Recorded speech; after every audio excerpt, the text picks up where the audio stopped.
So hi everyone, welcome back. Today we will be talking about the overview of your energy. Again, I will be your instructor for the half of this trimester. I am Engineer Janaika Tapiador. So as you recall, in the previous topic, I provided you an introduction of the syllabus of this course. So for this particular video, we will be talking about module number 1, which is entitled Energy. So the content of your module number 1, this was also introduced to you in the previous video. You have module number 1, overview of energy, followed by the energy laws, electrochemical energy, nuclear chemistry and nuclear energy, and of course your fuels. And let's recall again the topic learning outcomes of this particular module.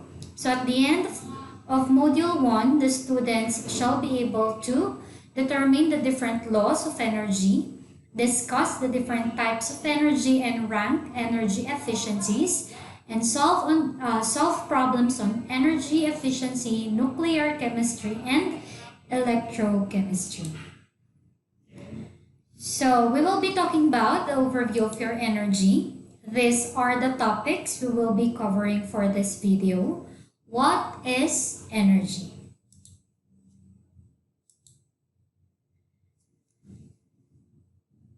So in this slide, you can see here that energy does things for us.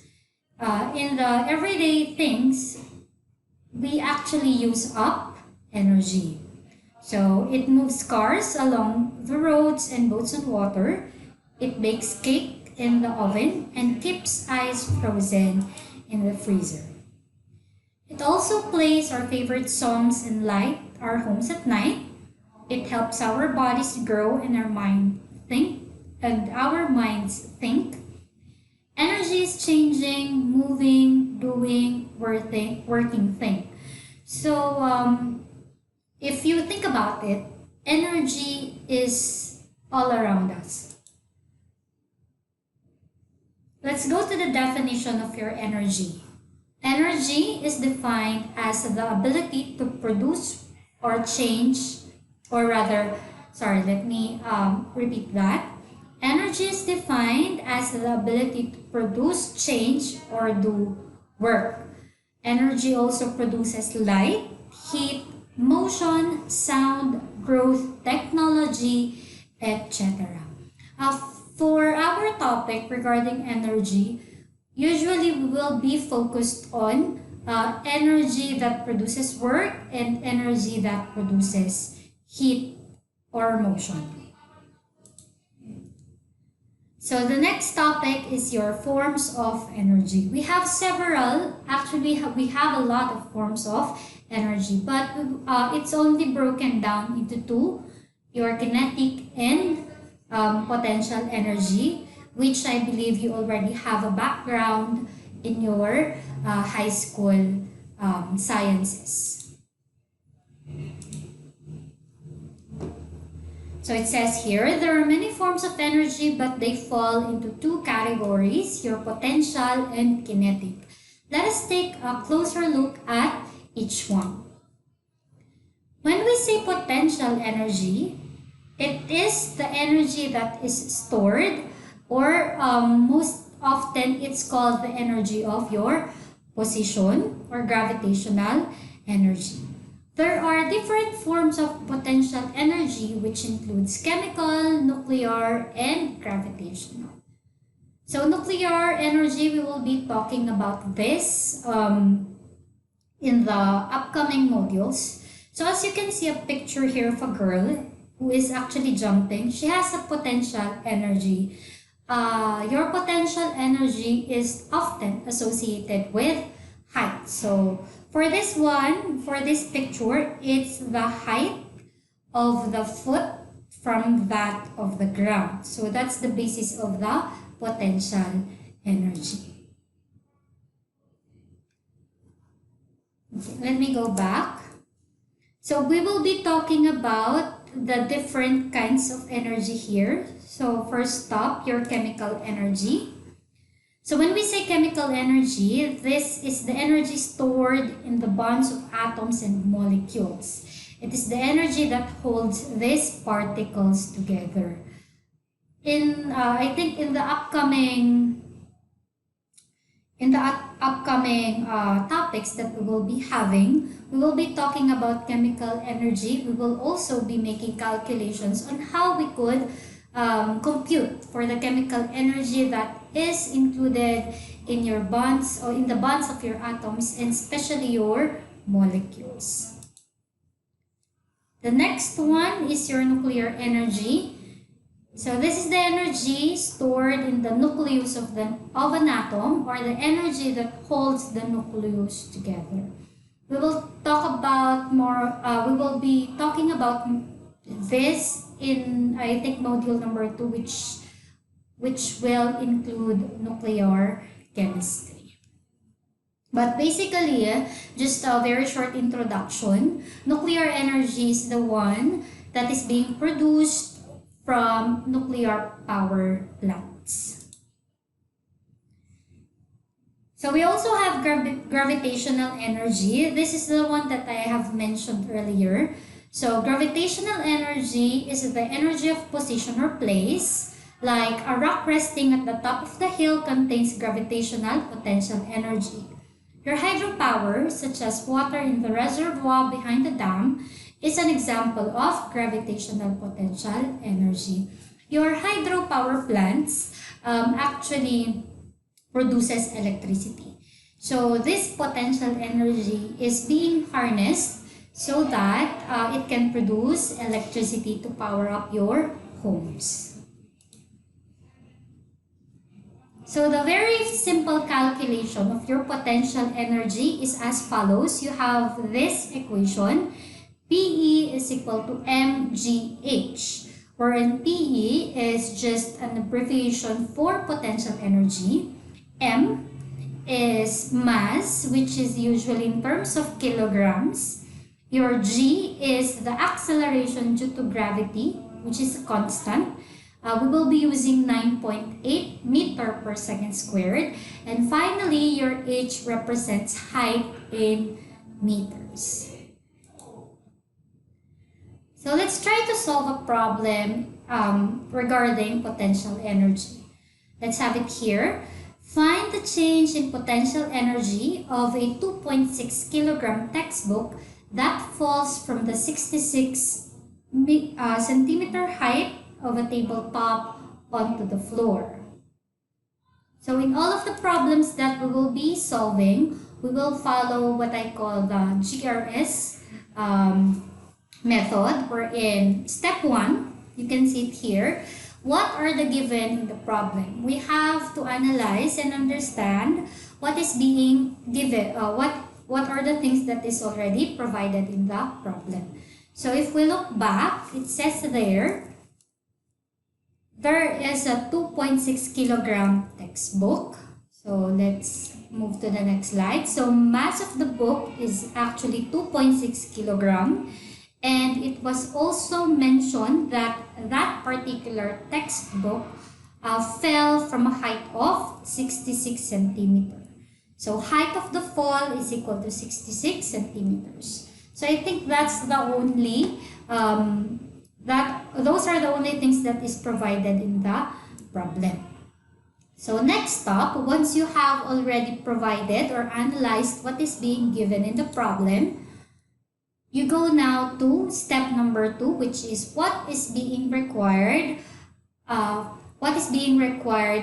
from the problem. So sorry for that error there.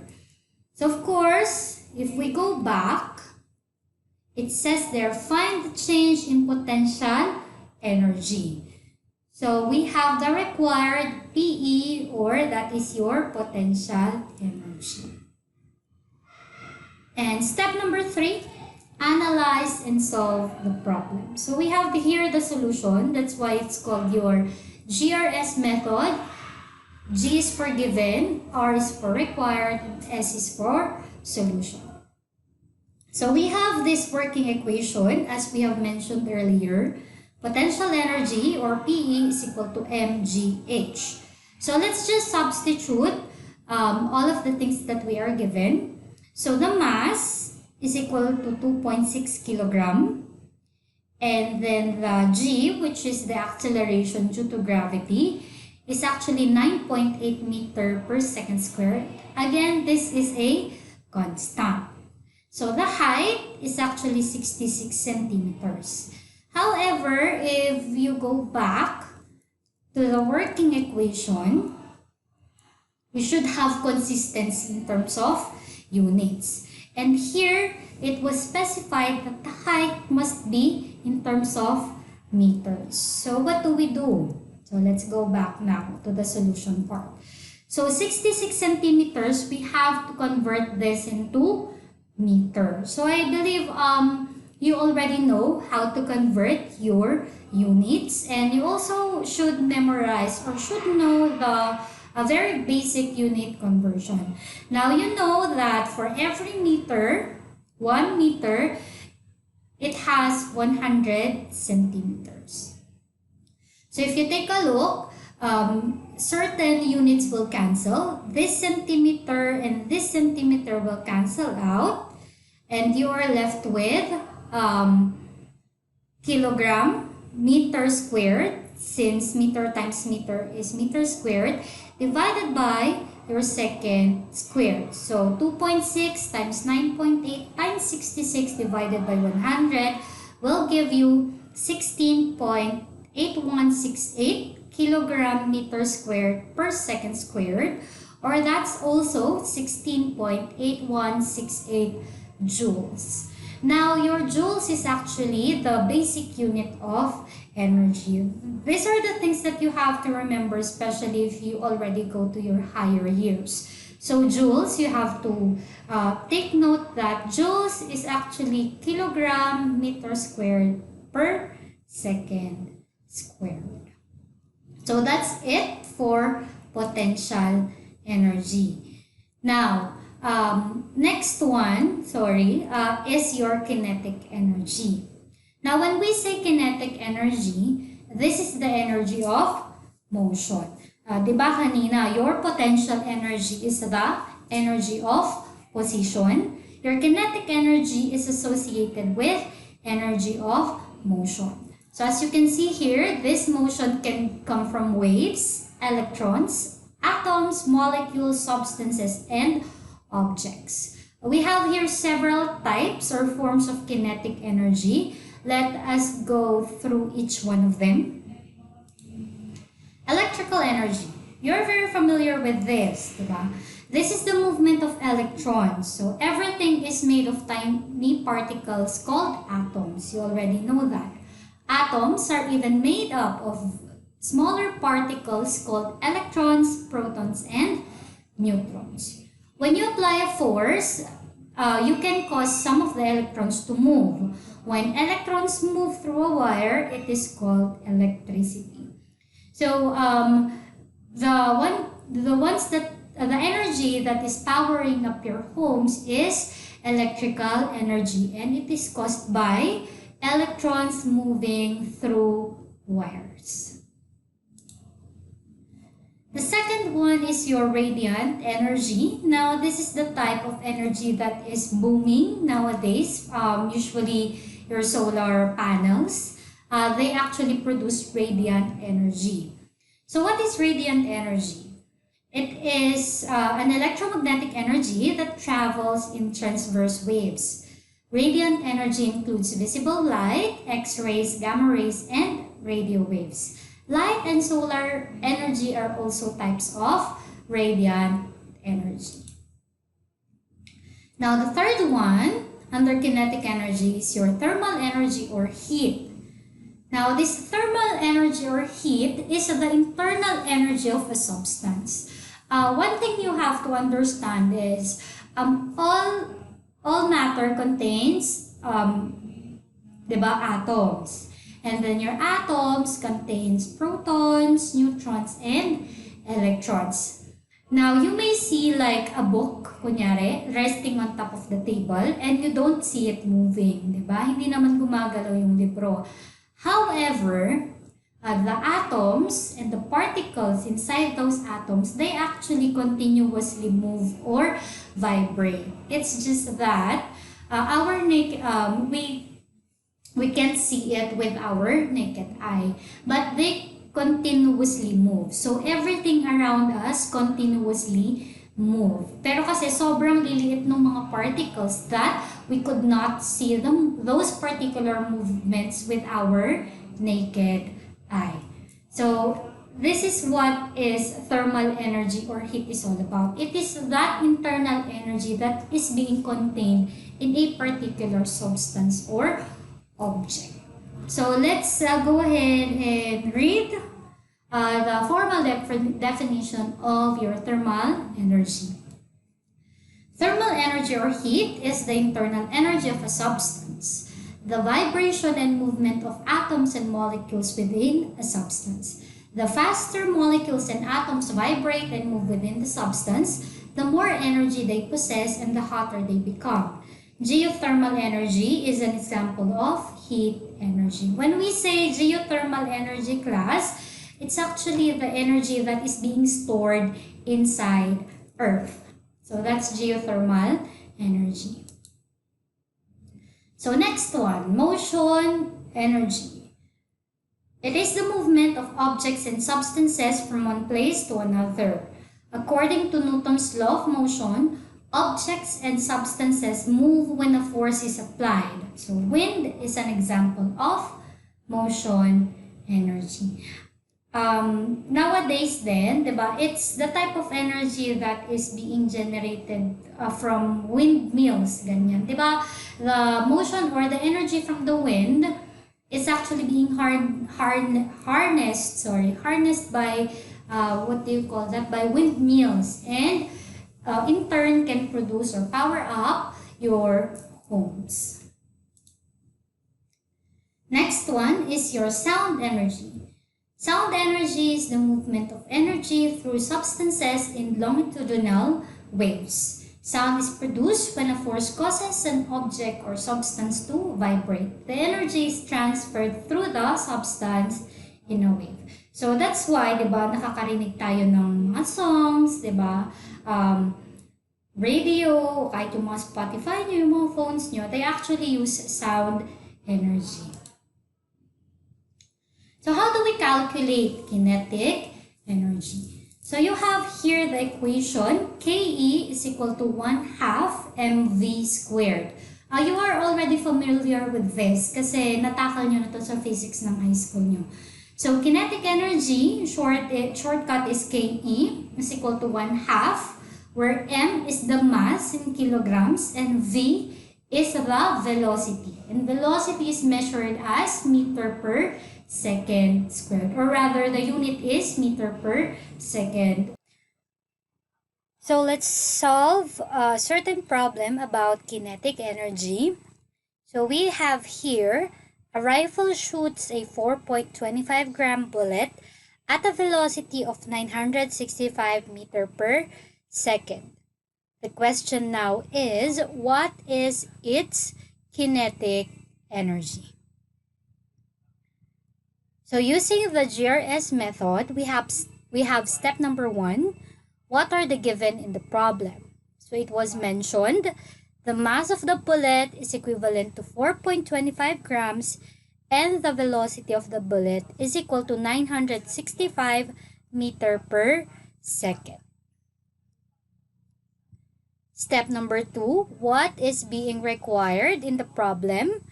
So we write it here, required. It was actually mentioned, the kinetic energy, or that's simply your Ke. And finally, step number 3, we analyze and solve the problem. So we have our working equation here, Ke is equal to 1/2 mv squared. That is our working equation. And let's substitute all of the things that we already have. So that will be 1/2 multiplied by the mass of the bullet, which is 4.25 grams. So you have to convert grams into kilograms, having that when we go back, it was mentioned that for kinetic energy, the mass should be in kilogram and the velocity in meter per second. So we have to convert. So 1 kilogram contains 1,000 grams. And then you multiply that by the velocity squared, 965 meter per second. And then you square the whole velocity. This is usually where the error comes in. Most often than not, students forget to square the velocity. That's why they are not getting an accurate answer. So the grams here and the grams here will cancel out, leaving us with an answer equivalent to 1.978.8531 kilogram meter squared per second squared, because the meter per second is also squared there, or that's equivalent to 1.9788 times 10 raised to 3 joules in scientific notation, or if we wanted a shorter version of the answer, it's simply 1.9788 kilojoules. So you have to be familiar with certain notations that we use, like kilo, mega, giga, what else? Milli, centi, deci, those conversions.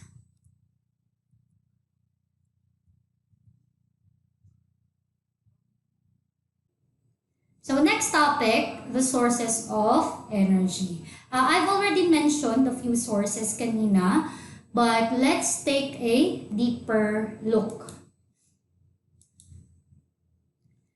Sources of energy. So as an introduction with this topic, people have always used energy to do work for them.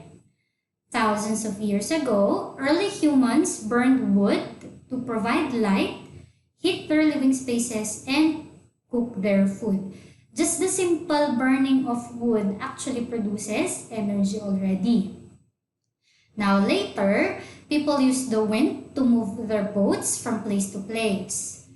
And 100 years ago, people began using falling water to make electricity. Until now naman, diba? With your hydropower plants.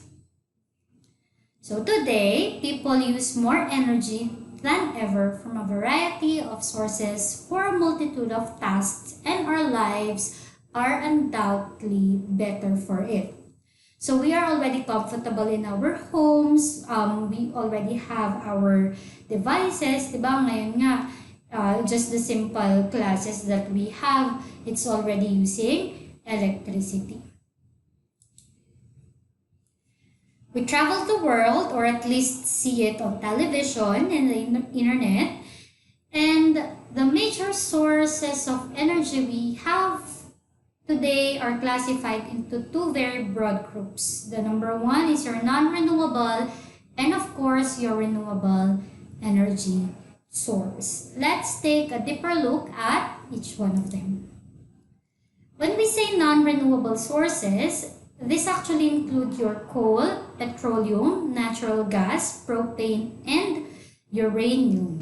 They are used to generate electricity, to heat our homes, to move our cars, and to manufacture products, from candy bars to your cell phones. Why are they called non-renewable energy sources? It is because they cannot be replenished in a short period of time. So your petroleum, for example, your petroleum is being formed millions of years ago from the remains of ancient sea life, so we can't make them more quickly. So yung mga fossil fuels po natin, dyan po over millions of years nagiging petroleum sila. Diba yun yung mga minimina natin usually sa Middle East area or sa Saudi area? They have lots of petroleum. But of course, they are non-renewable. Kaya pataas ng pataas yung presyo ng ating gasolina. So we have here, we could run out of economically recoverable, non-renewable resources someday. So as I've said earlier, nauubos din po kasi sila. Ay, naulit lang. Sorry, naulit lang po yung slide. So let's go now to your renewable energy sources. So this includes your biomass, geothermal, hydropower, solar, wind. They are called renewable energy sources because their supplies are replenished in a short time. Diba? Parang for example, your solar energy. Day after day, the sun shines, tapos the wind blows, and the river flows.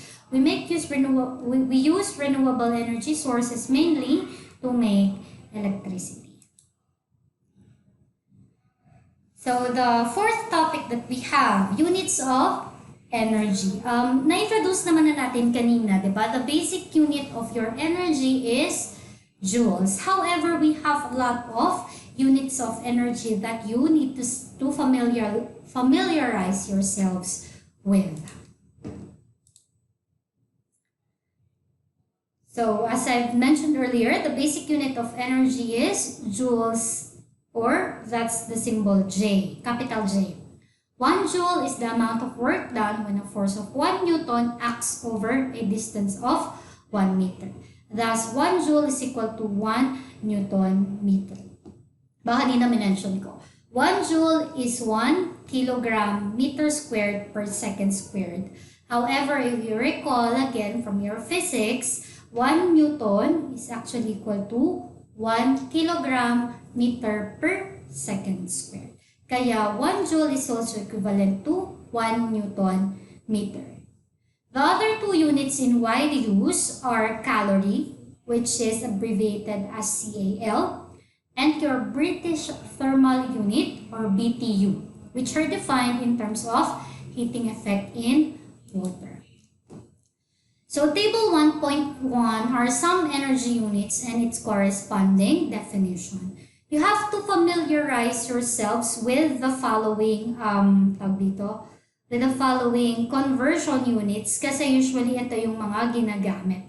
So 1 calorie is equal to 4.184 joules, 1 BTU is 1055 joules, 1 joules is equal to 10 raised to 7 ergs, 1 ergs is 1 gram centimeter squared per second squared, or equivalent to 1 dyne centimeter.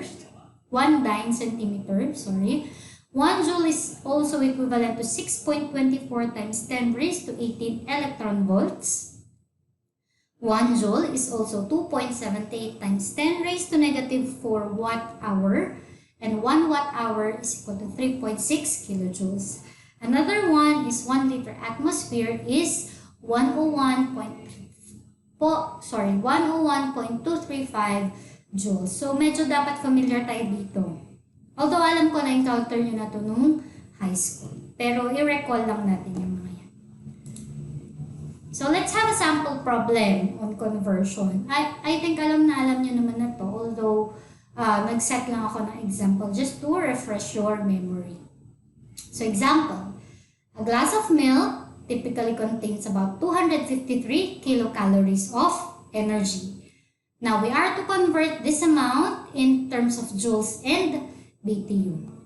So, following your GRS method, you have step number 1. What are the given in the problem? So, in this case, isa lang, 250 kilocalorie of energy in a glass of milk. Step 2, what is being required in the problem? Ang gusto nating mangyari is to convert 253 kilocalories to joules and BTU, or British thermal unit. So step 3, analyze and solve the problem. So let's first solve it in terms of joules. So you have here 253 kilocalorie multiplied by, of course, 1,000 calories is contained in a kilocalorie, kasi nga kilo, multiplied by 4.184 joules is contained in a single calorie. Bakit po 4.184 joules? If we go back, di ba kanina, ito po yung conversion. 1 calorie is equal to 4.184 joules. Yan po yung conversion na ginamit natin. That's why, okay, syempre itong kilocalorie na yan, tsaka yung kilocalorie na ito magka-cancel. Itong calorie sa taas, tsaka itong calorie sa baba magka-cancel out, leaving you with the unit of joules. So, 253 times 1,000 times 4.184 will give you 1,058,552 joules, or if we convert that into SI naught or scientific notation, that's 1.0585 times 10 raised to 6 joules or 1.0585 megajoules. So, nakuha na po natin yung first na sagot dun sa isang conversion. The next one is energy in terms of BTU. So, you have 253 kilocalorie na 1,000 calorie in 1 kilocalorie multiplied by 4.184 joules in 1 calorie multiplied by 1 BTU times or over 1055 joules. Again, saan natin ito nakuha? Doon po sa conversion units ng table kanina. So again, kilocalorie dito, magka-cancel with that particular kilocalorie. This calorie will cancel out with this calorie. And this joule will cancel out with this joule, leaving you with the unit of BTU. And we have the answer 1 million, or rather, sorry, that's 1,003.3668 BTU or 1.0034 times 10 raised to 3 BTU. Paki-double check na lang po sa mga calcu nyo. Or you can actually pause the video para i-double check. So, the fifth topic that we have is about work. So, work is actually a form of energy, as we have mentioned earlier. Work is defined as the force acting through a distance d. Thus, work is equal to force times distance. Sorry, dapat capital letter F yun. Pero hindi lang po kasi yan yung formula ng work. Kasi it turns out, there are other definitions of work that is equally important in terms of chemistry. So, eto, meron tayong example dito. Kunyari, this is a piston cylinder. So, ito po yung piston, this is the cylinder. When a certain volume of gas expands, it works against an external pressure to expand. That is, the gas must perform work. So, we have a gas here inside the cylinder. And it actually does the work by pushing this particular piston upwards. So, pinupush po nung gas yung piston na yan paakyat. So, dahil pinupush niya pataas yan, it is working against the external pressure, which is in this case your atmospheric pressure. Ito po yung external pressure. Siyempre, yung external pressure, pilit niyang ipupush yung piston na yan pababa. PEXT, external pressure. And the gas inside does the work of pushing that particular piston upwards. So, the second statement here says that, assuming that the pressure P external is constant, the amount of work done by the gas is given by the equation work is equal to the negative external pressure multiplied by delta V. Delta V, wherein you have V1 and V2. I-define po natin yan later on. Ito na, where delta V is the change in volume of the gas and is calculated by delta V is equal to the final volume minus the initial volume. Now, syempre, diba, let's take a look at the diagram again. May initial volume tayo. So, initially, yan yung volume natin dun sa loob ng cylinder. Tapos, gumawa ng work si gas. Yung gas dyan sa loob, pilit niyang pinush ulit si piston pataas. Hanggang sa, nandito na siya. Kunyari, nandyan na yung piston cylinder. Kaya, there's a dotted ba yan? Basta yung line na yan. Hidden lines, ganyan. Hanggang sa tumigil na siya sa pag-push si gas or sa pag-work si gas nung maabot niya si V2, which is itong buo. Yan na si V2. Or si V2 or the final volume. And then the statement here says that the delta V can be positive or negative depending on whether the V final, in this case V2, is larger, which means na nagkaroon ng expansion, or smaller, which means nagkaroon ng contraction. So, let's have a sample problem in terms of work. Yung pinakasimple lang, yung work is equal to force times distance.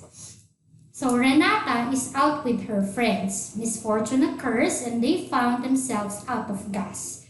They cumulatively applied the force of 1,080 newtons to push the car 218 meters to the nearest fuel station. We are to determine the work done on the car. So, ito na. Given, you have a force of 1080 newtons or 1,080 newtons. Yan daw yung force na ginawa nila sa pag-push ng car.